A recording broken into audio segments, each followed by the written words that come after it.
How to hide mutual friends on Facebook.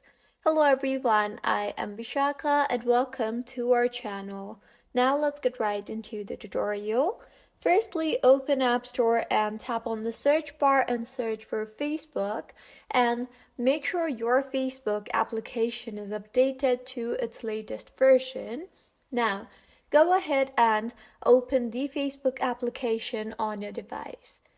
Now, here, tap on your profile icon on the bottom right of your screen and further scroll down and tap on the Settings and Privacy drop-down and then tap on Settings.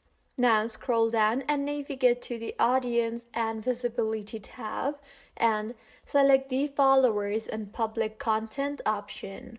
Now, in this interface, tap on Who Can See Your Followers on your timeline drop-down and select Only Me.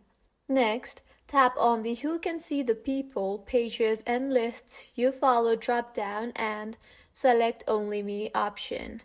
Further, go back and select the How People Find and Contact You option and select the Who Can Send You Friend Request drop-down and select the Friends of Friends option. Next, select the Who Can See Your Friend List drop-down and select Only Me. Next, under Who Can Facebook, Suggest Your Profile tab. Select the people with your email address drop-down and select the No One option. And finally, select the people with your phone number drop-down and select the No One option. So, this is how you can hide mutual friend lists on Facebook. If you find this tutorial helpful, please like the video and do subscribe to our channel for more contents like this. Thank you for staying with us until the end.